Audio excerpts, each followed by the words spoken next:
Il existe sur Terre un pays où Internet n'existe pas, où regarder un film étranger peut te valoir la prison, et où un seul homme décide de tout pour 26 millions de personnes. Ce pays, c'est la Corée du Nord. Mais comment un pays en est-il arrivé là? La réponse commence il y a plus de 70 ans, à la fin de la Seconde Guerre mondiale. En 1945, le Japon s'effondre. Il occupait la péninsule coréenne depuis 35 ans. Quand il capitule, les grandes puissances se partagent la Corée comme un gâteau. Les Soviétiques prennent le nord. Les Américains prennent le sud. Une simple ligne tracée sur une carte, le 38e parallèle, coupe une nation en deux. Au nord, les Soviétiques installent un jeune officier militaire qu'ils ont formé, Kim Il-sung. Cet homme va construire quelque chose d'unique au monde. Pas juste une dictature, un culte. Il se présente comme le père de la nation, un héros révolutionnaire, presque un dieu vivant. Les portraits de son visage sont accrochés dans chaque maison, chaque école, chaque bureau du pays. Aucun portrait d'un autre personnage ne peut être placé plus haut que le sien.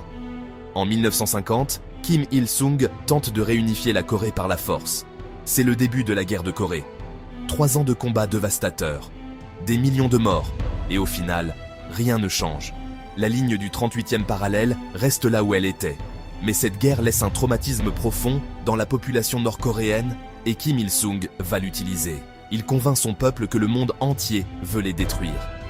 Que sans lui, sans le parti, il serait perdu.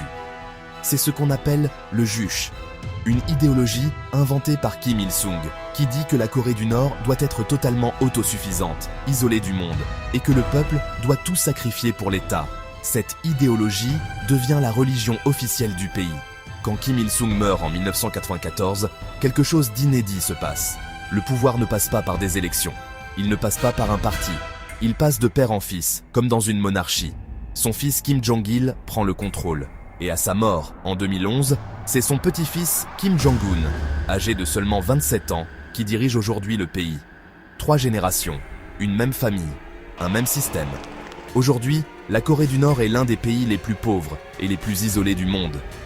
Ses citoyens n'ont pas accès à Internet. Voyager à l'étranger est interdit. Critiquer le leader peut envoyer toute une famille dans un camp de travail pour des générations entières. Et pourtant, le régime survit. Parce qu'il a réussi une chose que peu de régimes ont accomplie, contrôler non seulement les corps de ses citoyens, mais aussi leurs esprits. La Corée du Nord n'est pas juste une dictature.